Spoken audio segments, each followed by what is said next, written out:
he estado haciendo como distintos cruces de información y me parece muy interesante. Te contaba en el correo que en 2005, 2006 tuve la oportunidad de estar en Buenos Aires estudiando la maestría en magistratura, la UBA, y había un programa en el cual después me lo vi que tú también saliste. No recuerdo si lo pasaban los domingos o los lunes, el Deber para Leer, muy bueno.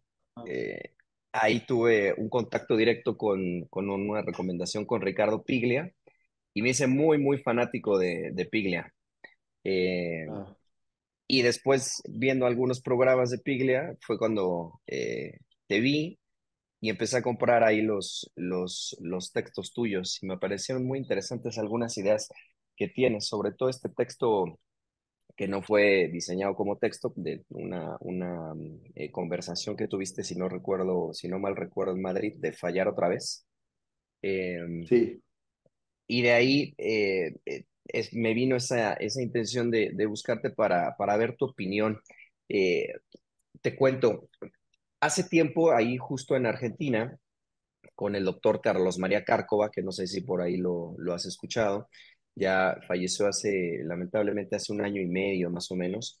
Fue un impulsor muy grande de teorías críticas del derecho y de manera muy, muy concreta trataba justo de hacer que los jueces o los abogados nos saliéramos de esa esfera bastante peculiar de razonar la vida y de juzgarla sobre todo a la luz de premisas lógicas, de manera muy, muy concreta.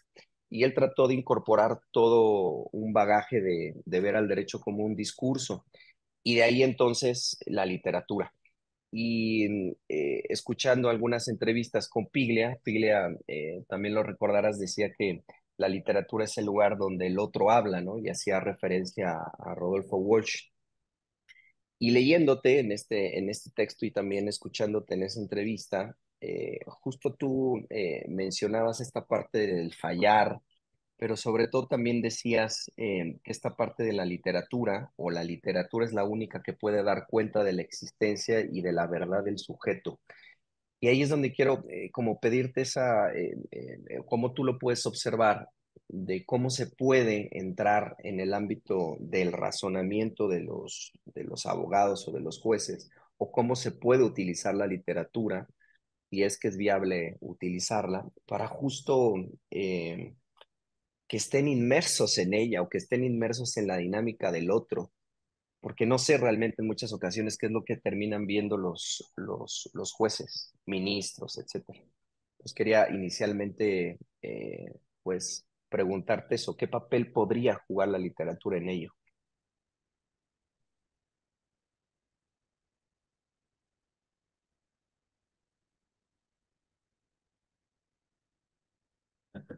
No sé si estoy preparado para contestar la pregunta, la verdad. Em,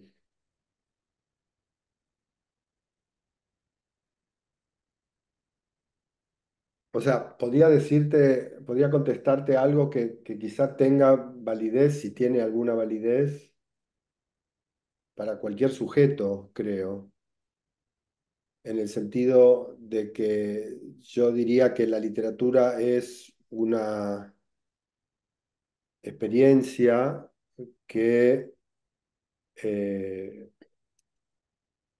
se hace con por lo menos dos voces. O sea, para que haya literatura es necesario que haya por lo menos dos voces, dos pares de ojos, dos miradas, dos opiniones, si quieres. eh, y que la literatura justamente lo que hace con esas dos voces es ponerlas en escena. O sea, no necesariamente adherir a una de esas voces, sino más bien poner en escena la relación que hay entre esas voces, que puede ser una relación de conflicto, una relación de antagonismo, una relación de simpatía, de empatía, de atracción, de confluencia. Pero más bien lo que hace la literatura es como prestarse como una especie de teatro para que esas más de una voz circulen, fluyan, choquen, lo que sea que estén llamadas a ser. Eh, Hay un famoso, vamos, por lo menos famoso en el mundo de la teoría literaria, un famoso teórico de la literatura soviético que se llamaba Mikhail Bakhtin, que fue uno de los tantos teóricos literarios que florecieron en los años 20 con la Revolución Soviética y después en los 30 con el advenimiento del estalinismo empezaron a ser radiados, perseguidos, incluso encarcelados. Bakhtin se pasó creo que como 30 o 40 años en el ostracismo total. Pero Bakhtin tiene una idea sobre básicamente la literatura, pero en realidad específicamente sobre la novela, que es que la novela es el género polifónico por excelencia, ¿no? Y dice, basándose un poco en una lectura muy particular de Dostoyevsky, dice que la novela consiste como género en funcionar como una especie de parlamento que se dedica a entrecruzar voces, opiniones, ideologías, concepciones del mundo, maneras de ver las cosas, sin pretender, digamos, ningún tipo de reconciliación, ni ningún tipo de armonía final, ni ningún tipo de síntesis.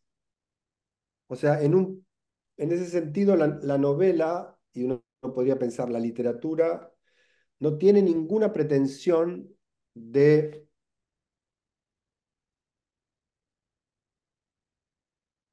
anudar, digamos, ¿no? Sino más bien su función sería abrir esta especie de debate eterno y llevarlo hasta las últimas consecuencias. Entonces, pensando un poco también en la pista que me tiraste acerca de, bueno, cómo pensar al otro, ¿no? Yo diría que en ese sentido uno podría pensar que la literatura es una buena escuela. No sé si para pensar al otro, pero por lo menos para escucharlo, para empezar a escucharlo, ¿no? A escucharlo en lo que tiene para decir, eh, genuinamente, ¿no? En lo que tiene esa voz para decir, no en lo que yo pienso que esa voz dice, o no en lo que yo interpreto que dice, o no en lo que yo pienso que esa voz tendría que decir, sino esa voz que dice eso que dice, eh, guiada por los intereses que tiene, etcétera, etcétera, ¿no? Digo, tal vez se podría eh, empezar a pensar la cuestión un poco en ese sentido, ¿no? Digamos, que hay algo en la literatura que de algún modo es refractario a, eh, a la voz única, al despotismo, al autoritarismo, al hablar en nombre de, ¿no? O sea, incluso las formas sutiles o encubiertas del autoritarismo, estilo paternalismo o vocerismo, ¿no? Ser portavoz de, hablar en nombre de, en lugar de. Y en ese sentido uno podría decir que la literatura es una práctica o una experiencia básicamente, eminentemente antidogmática, ¿no? Quizás ahí haya algo que pueda ser interesante para no sé, para el modo en que el discurso del derecho o el discurso de la ley eh, piensa al otro, ¿no? O incluso piensa al sujeto mismo, ¿no? Eh, pero, insisto, no sé si soy la persona más capacitada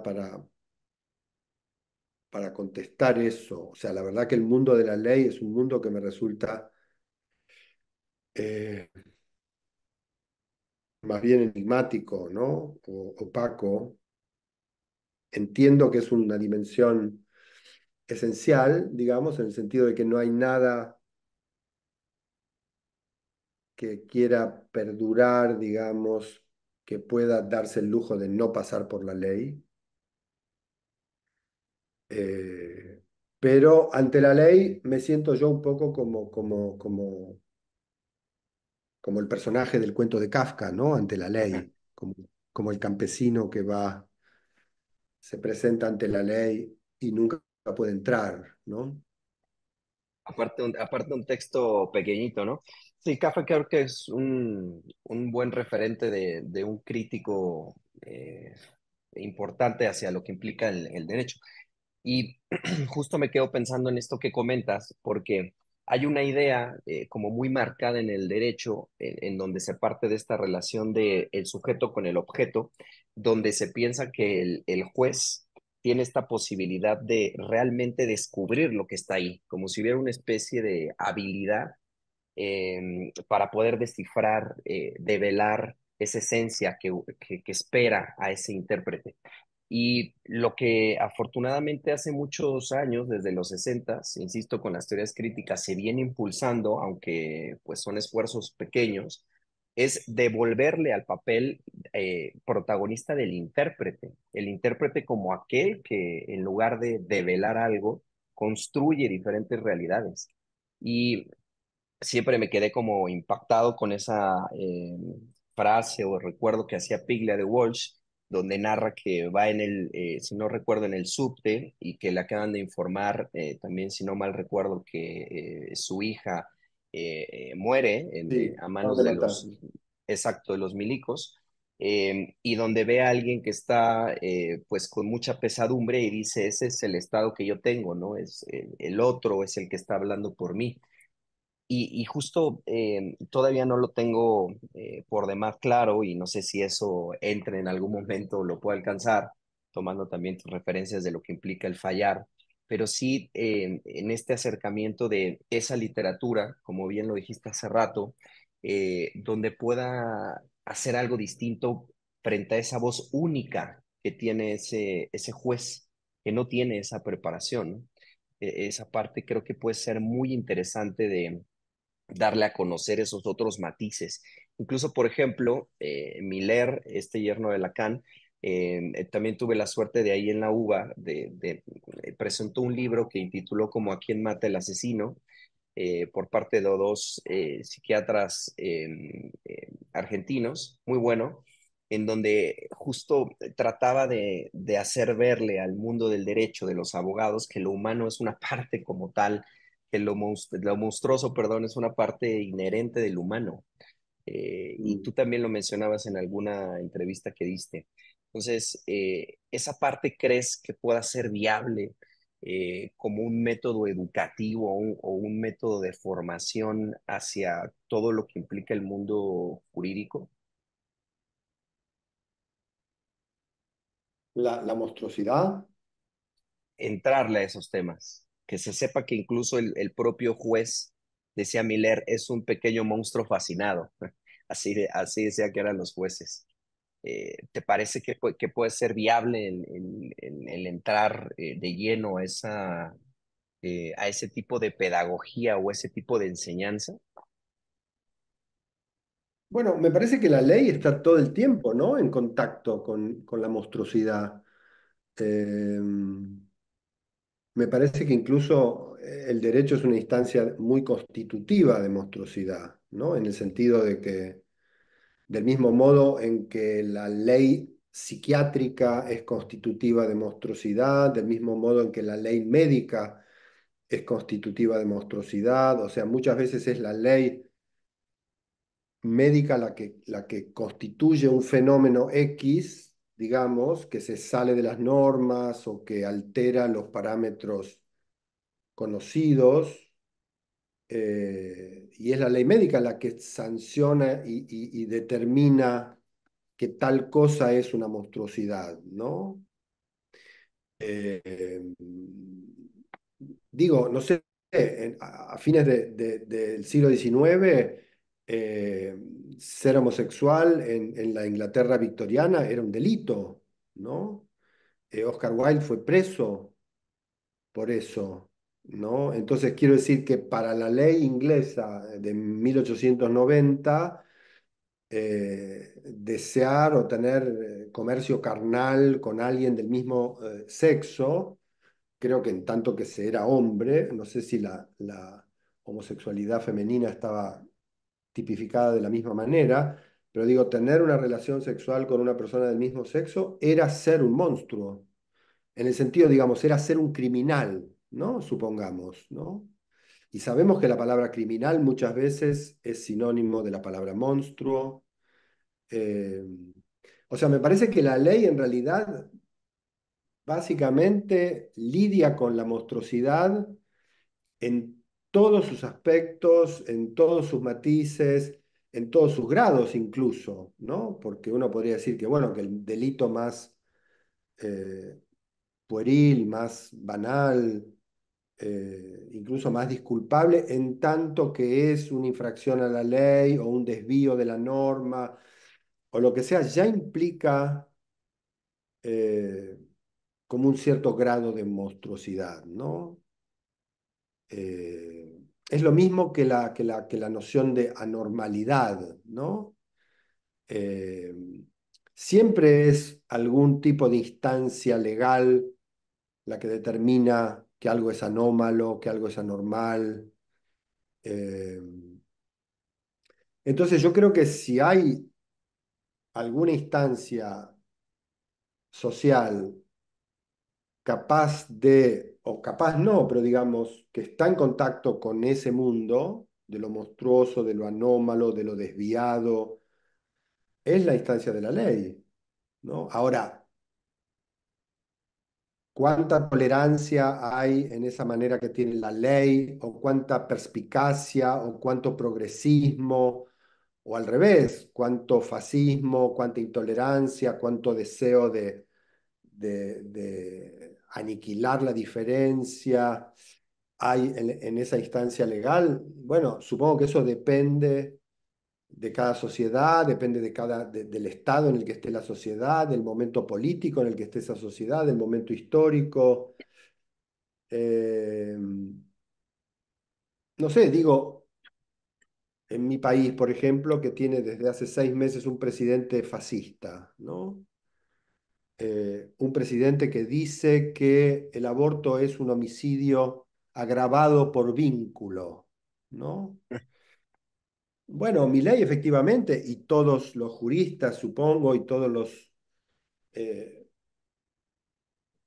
círculos de abogados que están atrás digamos, de la extrema derecha, es evidente que tienen una opinión muy clara sobre cuál es la frontera, digamos, que distingue en el caso de la vida humana, lo anómalo, de lo normal, lo monstruoso, de lo decente,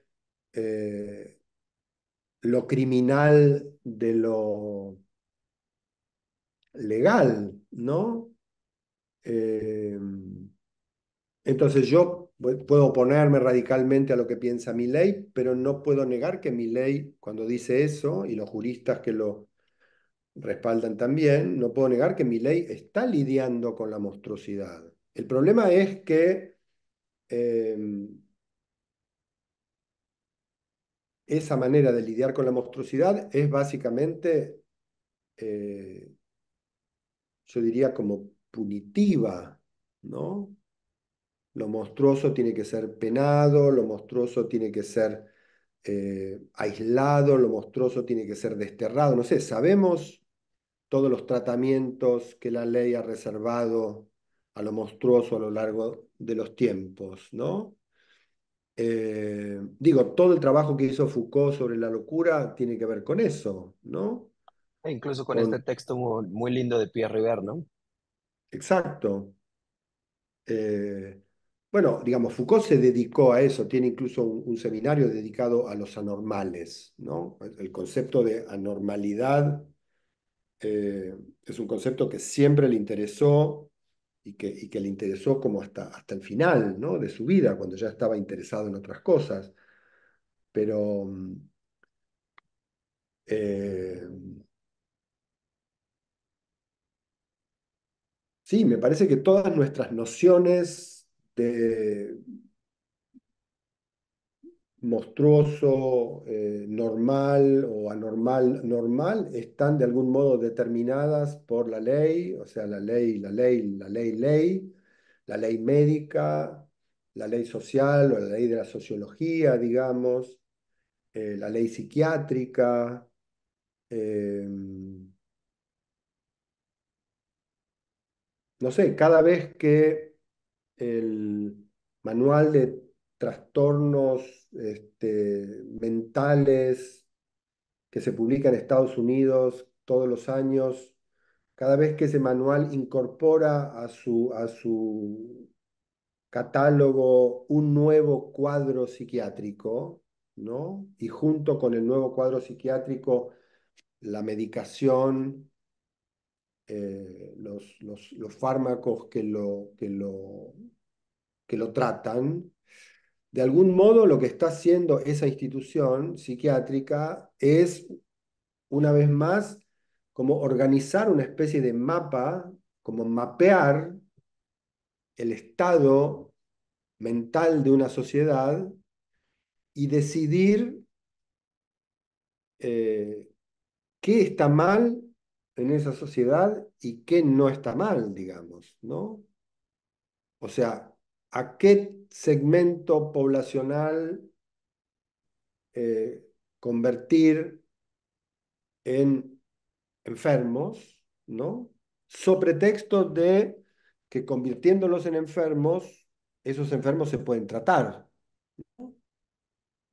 Entonces, en un punto ahí, la ley psiquiátrica que determina, no sé, que tal niño que tiene tales comportamientos sufre de déficit de atención, entonces eso que es efectivamente clavar a un niño contra la pared y meterlo en un nicho, es recibido como un cierto agradecimiento incluso, porque junto con esa categorización viene el fármaco Ritalin, que es lo que los padres van corriendo a la farmacia a comprar para que los niños se curen, ¿no? Y sin embargo ahí hay como todo un sistema muy perverso, donde el diagnóstico es recibido como una bendición, cuando en realidad el diagnóstico podría ser discutido eh, en profundidad, incluso ser objetado, ser rebatido, y junto con el diagnóstico también la propuesta de tratamiento, ¿no? Que por supuesto es una propuesta de tratamiento que está ligada a los intereses de una industria farmacológica, etcétera, farmacéutica, etcétera. Entonces, me parece que sí, que quizás el trabajo que hay que hacer un poco cotidianamente es como un trabajo como de autoconciencia y de autoexamen y pensar, bueno, cuántas de esas categorías, ¿no? Que discriminan todo el tiempo lo que está bien de lo que está mal, lo que es normal de lo que no es normal, lo que es razonable de lo que es irrazonable, cuántas de esas categorías están operando en nosotros sin que nosotros eh, seamos conscientes de eso, ¿no? Digo, todo lo que pone un poco al desnudo la militancia de género y eso, un poco es eso, ¿no? Es, bueno, la famosa cuestión del binarismo, ¿no? ¿Por qué pensamos que, no sé, que el deseo o que la identidad de género necesariamente tienen dos opciones, ¿no? Mm. Eh,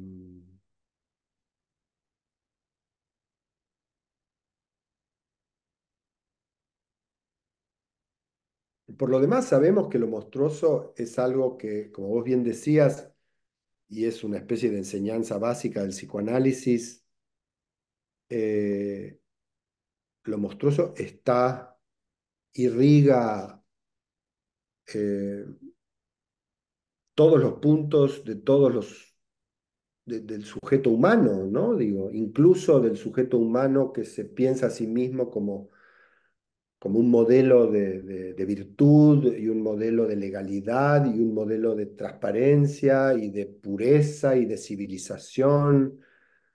Eh, Digo, Mira, es que, no hay sujeto puro de monstruosidad, eso es lo que quiero decir, ¿no? y justo ese tema creo que es uno de los que a mí más me apasiona, porque me hiciste recordar a Althusser, recordarás que dándole un masaje a su mujer la mata, y termina él hablando a las autoridades, y una de las quejas principales antes de escribir este texto muy bonito que hizo The Future Lasts Forever, creo que si no mal recuerdo lo intituló así, bueno, en inglés. Sí, sí, sí, Eh, el porvenir dura para siempre. exacto.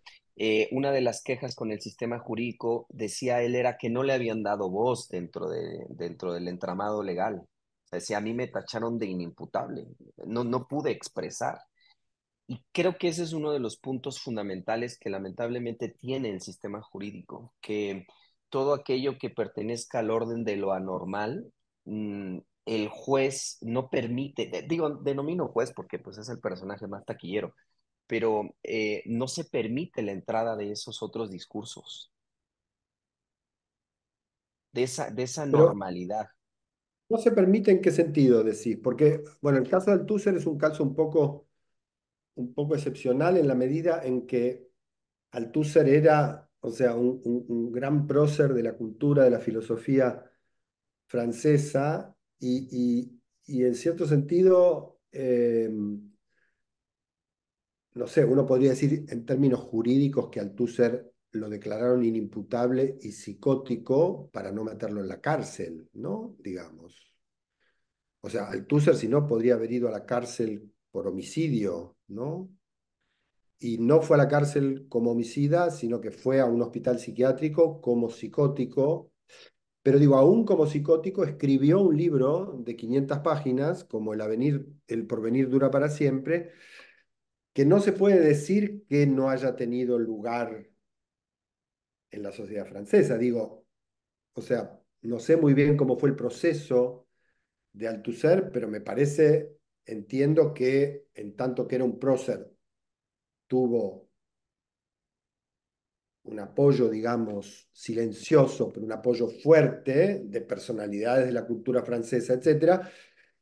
Y Althusser no fue a la cárcel porque era Althusser, eh,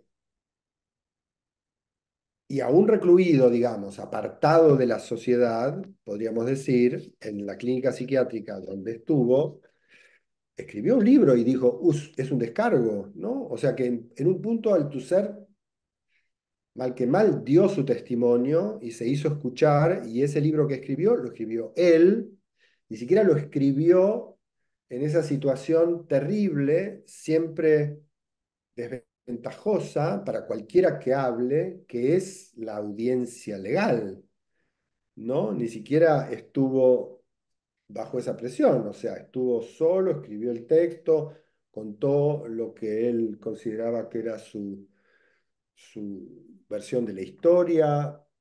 Digo, no sé, las feministas releen el caso Althusser y piensan en el asesinato de Althusser como un femicidio, ¿no? O sea que también es una historia que puede tener relecturas, nuevas. Es un caso que puede ser reabierto no tanto desde la perspectiva del poder, sino como de la perspectiva de la víctima, ¿no? Que fue la mujer. Eh, pero me parece que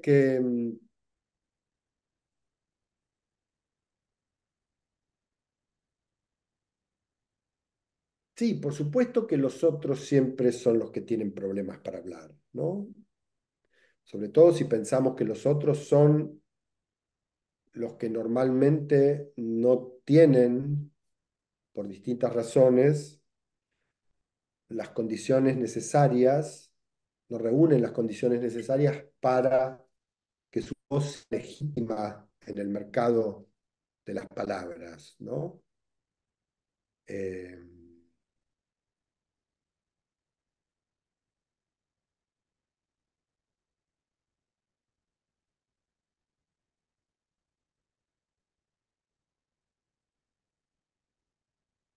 pero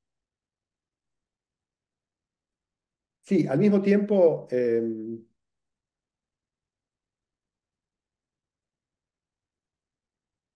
Foucault tiene un ensayo muy hermoso que se llama La vida de los hombres infames. No, bueno, algo así, ¿no? O algo sobre vidas infames, que es un ensayo sobre, donde analiza justamente actas de procesos judiciales, creo que en Francia en el siglo XVIII o el siglo XIX, eh, en los que hablan, o sea, es un trabajo de archivo, de esos increíbles que hacía Foucault, que exhumaba documentos completamente olvidados, ¿no? Entonces analiza declaraciones de, no sé, acusados de asesinos, de violadores, de pedófilos, de locos, que hablaban frente al tribunal en una obvia situación de desventaja, en una obvia situación de... eh, estaban condenados de antemano, ¿no? Pero Foucault dice que aún en esos testimonios, donde los acusados es muy evidente que están diciendo, en la medida en que pueden, exactamente lo que los jueces esperan oír para darse cuenta de que están arrepentidos o de que son conscientes de lo que hicieron o de que lo que hicieron está mal o de que al hacer lo que hicieron no seguían sus deseos, ¿no? Sino que estaban, no sé, poseídos por un demonio, lo que sea.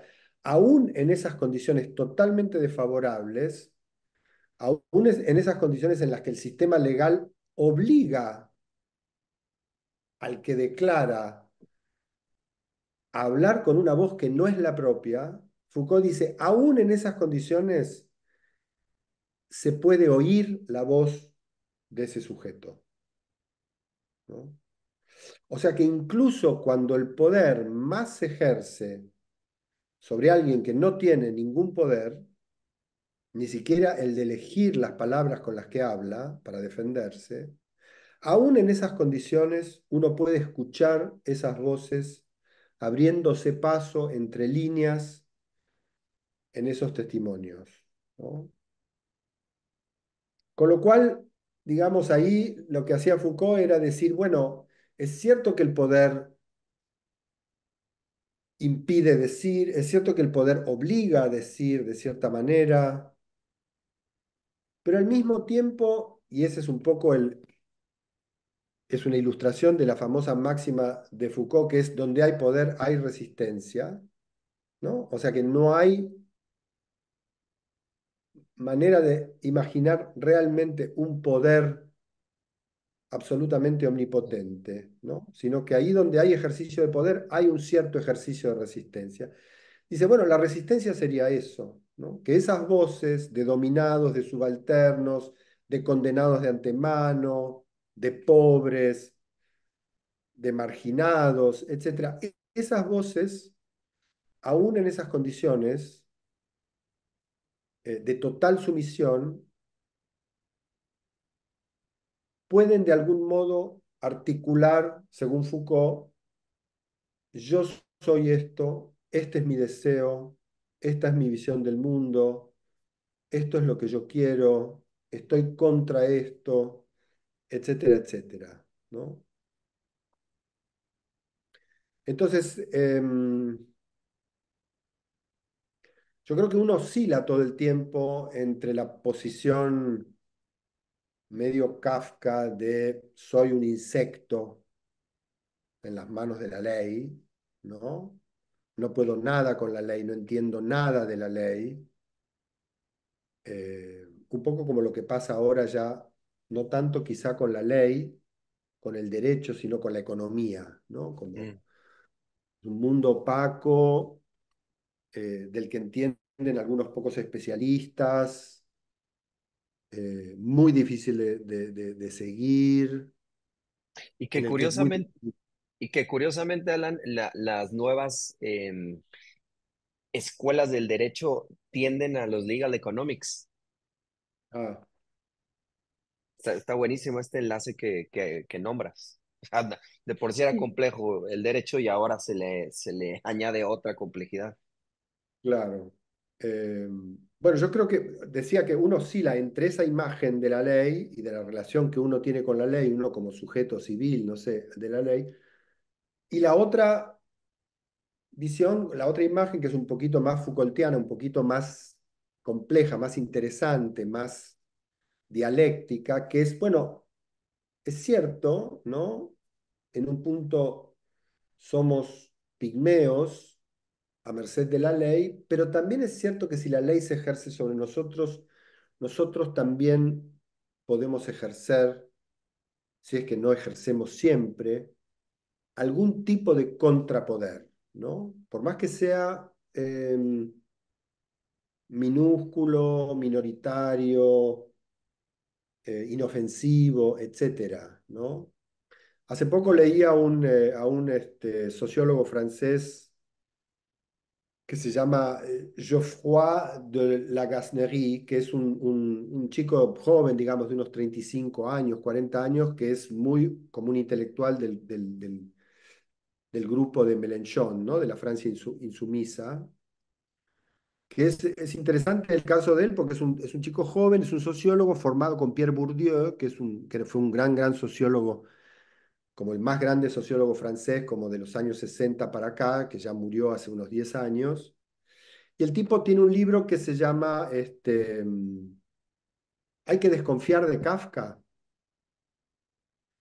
El tipo está muy embarcado en como la prédica del abolicionismo, ¿no?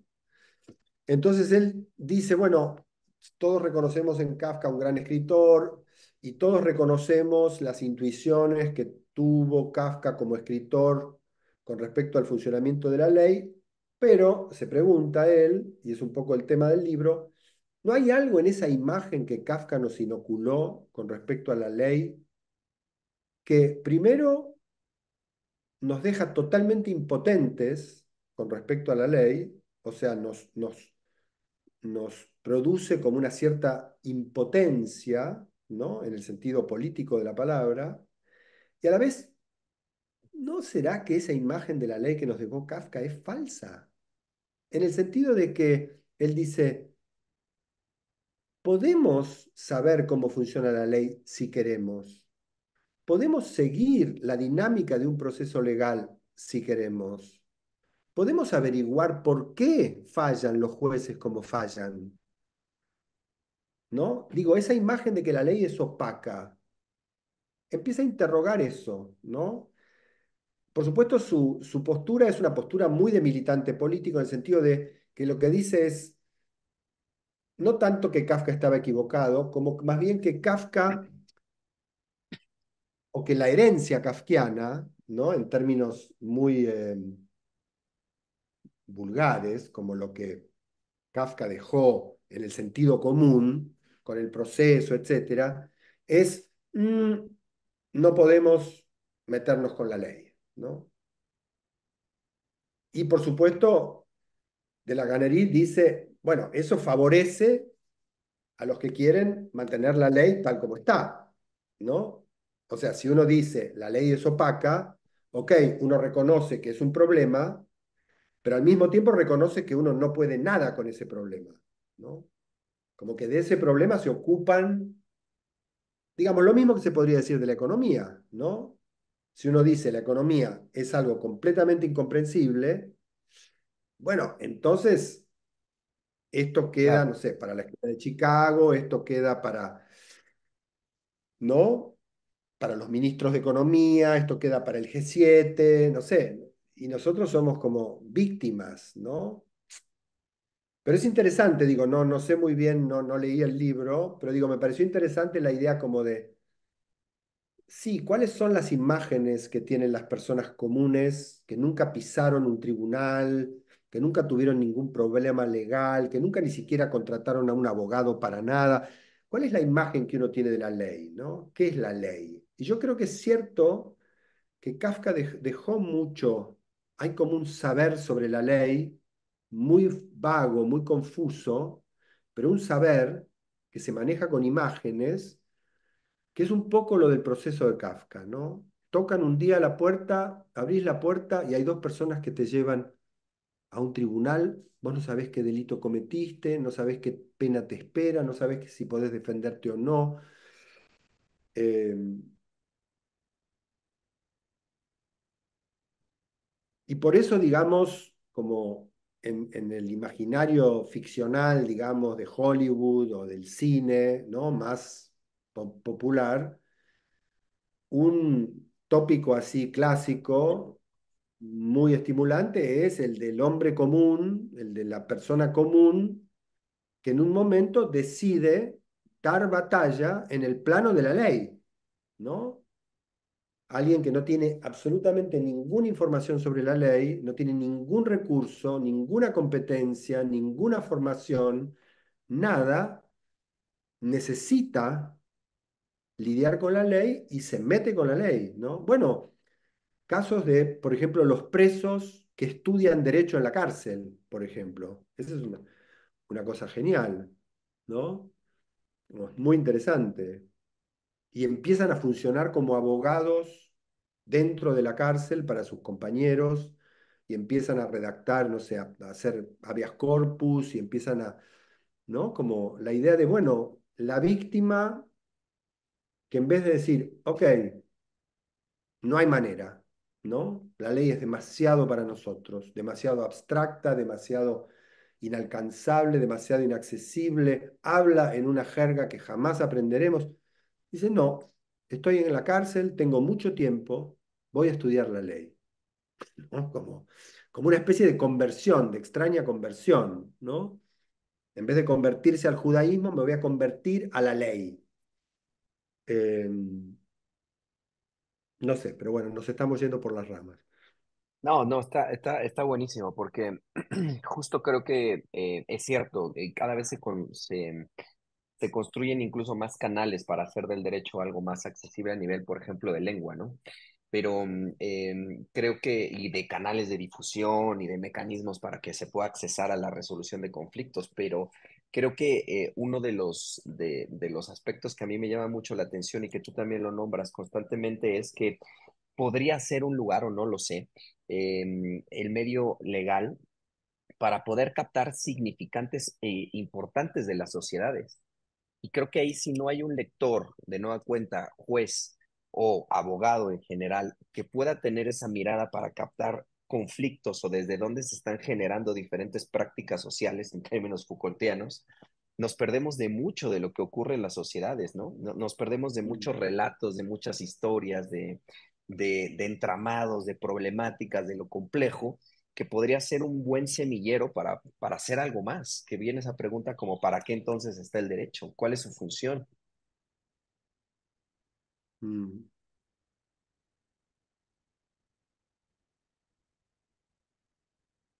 Sí, o sea, yo creo que el derecho, bueno, es una fuente de alimentación de la literatura en un sentido muy evidente, que es la idea de que, que el derecho le proporciona a la literatura casos, ¿no? La idea del caso. Digo, del mismo modo que la medicina o la psiquiatría también le proporciona casos, ¿no? Eh, cada caso es una historia, cada caso es un drama, cada caso es una aventura, hay una especie de narratividad evidente en el caso, ¿no? En el caso criminal, en el caso eh, delictivo, etcétera, ¿no? Lo que me parece que es más difícil es que la literatura se meta con la lógica del derecho, ¿no? Y creo que la gran hazaña de Kafka fue de algún modo meterse con la lógica del derecho, ¿no? Quizás un poco a riesgo de fabricar ese derecho un poco mítico o esa ley un poco mítica, seguramente en el caso de él muy influenciada por el judaísmo, digamos, el concepto de la ley judía, etcétera. Que aparte estudió Derecho, ¿no? Sí, sí. eh, pero es cierto que que la literatura no se mete mucho con el derecho, del mismo modo en que tampoco se mete con la economía, ¿no? Digamos, la dimensión de la economía no es una dimensión eh, muy presente hoy en la literatura. No hay novelas, digo, como por ejemplo lo era en el siglo XIX, ¿no? En el siglo XIX uno lee cualquier escritor realista, no sé, uno lee a Balzac, uno lee a Solá, y la economía está, pero en cada página, ¿no? Es muy evidente que el saber económico de la época, por rudimentario que fuera, era un saber que alimentaba esas novelas, ¿no? Me da la impresión de que a partir de un cierto momento, creo, la literatura o la novela en todo caso deja de interesarse por la cuestión de la economía y también yo creo deja de interesarse por la cuestión del derecho, ¿no? O sea que también hay en la literatura como un cierto reconocimiento tal vez de que el derecho es demasiado, ¿no? Eh, bueno, Derrida pensó un poco la relación entre ley y literatura, ¿no? Pero, pero bueno, la pensó en términos filosóficos, no la pensó como la podría pensar la literatura si se... La literatura, digo, la novela, ¿no? La ficción.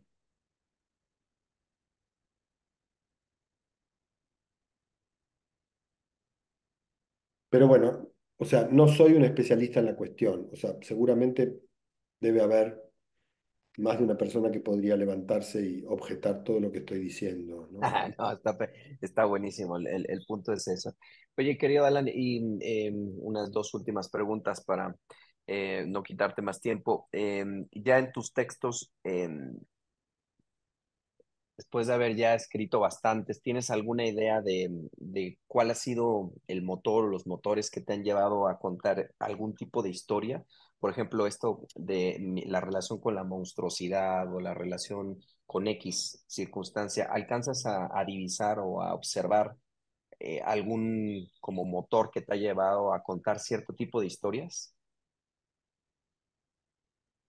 No sé cuál es el motor. O sea, puedo reconocer qué cosas me interesan y cuáles de esas cosas que me interesan se fueron repitiendo a lo largo del tiempo y se fueron profundizando, eh, pero no tengo idea de qué provocó eso. Para mí, escribir y leer, digamos, la literatura en general, siempre tuvo algo, una relación muy íntima con eso que antes llamábamos lo monstruoso, lo otro. eh, o sea, siempre lo pensé así, siempre me interesó eso y, y por eso es algo que reaparece una y otra vez, pero no podría decir por qué. O sea, me gusta mucho, insisto, esa manera que tiene la literatura de hacer lugar a lo más aberrante, ¿no? Ok. Como esa especie de hospitalidad de la literatura, ¿no? Me gusta eso, me enorgullece eso de la literatura, que no le cierre la puerta a nada. Sí, eso es buenísimo. ¿Tu texto del Eh, pasado tiene alguna influencia, a lo mejor minúscula, pero alguna influencia de Rayuela de Cortázar o nada que ver? No, no, no por lo menos consciente, ¿no? No, pero bueno, qué sé yo, soy un escritor argentino y todos los escritores argentinos estamos condenados o a repetir sin darnos cuenta Cortázar o a repetir sin darnos cuenta Borges. Somos todos hijos de Borges y Cortázar. Eh, ¿Macedonio no te gusta? sí, Macedonio me gusta mucho, me gusta más que Cortázar incluso. Pero bueno, uno no siempre escribe necesariamente como siguiendo los pasos de los escritores que a uno más le gustan, ¿no? Ese o sea, a mí me encantaría escribir siguiendo los pasos de Macedonio, pero me parece que el tipo de imaginación literaria que tenía Macedonio no es mi imaginación literaria. Tampoco creo que mi imaginación literaria tenga mucho que ver con la de Cortázar, pero Cortázar no es para mí, o sea, fue un escritor muy importante para mí en un momento dado de mi vida, como de muy joven, pero es un escritor que me parece que rápidamente descarté, ¿no? Eh, y no me siento realmente, o sea, no converso con Cortázar, no releo a Cortázar, no hay cosas de Cortázar que me tienten, y sí releo ¿no? a Manuel Puig, que es un escritor con el cual mi escritura tiene poco que ver, pero sin embargo yo reconozco que tengo ahí una afiliación muy fuerte, ¿no? Y a priori son poéticas muy distintas, ¿no? Eh,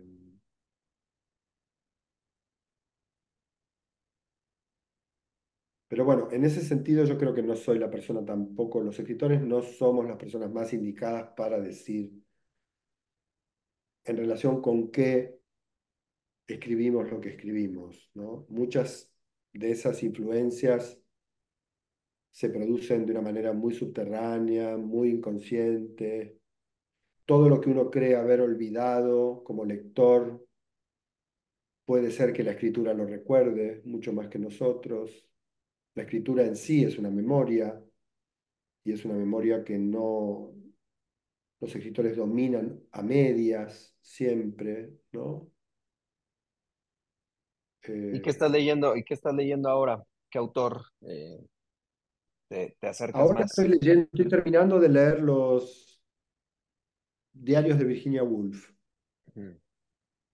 Estoy terminando el quinto tomo, son 5 tomos del diario completo que yo había leído hace muchos años en una versión expurgada que habían sacado y hace unos 10 15 años, como se cumplieron una cantidad de años que estaban estipulados por la ley, justamente cuando Ah. murió Virginia Woolf, se cumplieron esos años, se supone que el 99% de las personas mencionadas en los diarios ya han muerto, entonces el diario completo se podía traducir y se tradujo y lo estoy terminando. Eh, y terminé de leer un libro muy bueno de una compatriota de Leila Guerriero que se llama La Llamada, que es un retrato de una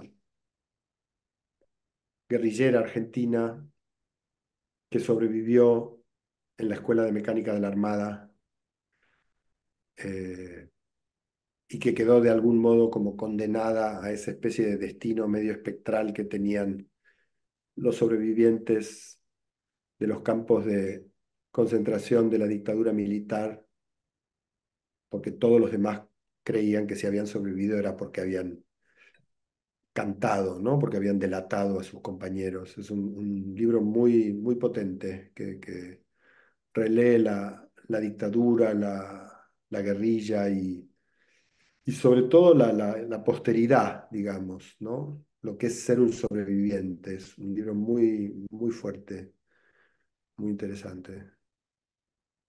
Buenísimo, querido Alan, pues los compararé. Y bueno, te contactaré Bueno, para ya otros proyectos. Te agradezco mucho dale, el Oscar. tiempo. Un Fue un placer. placer. Que vaya todo Un bien. abrazo. Chao, Gracias. chao. Adiós. Buena noche, chao.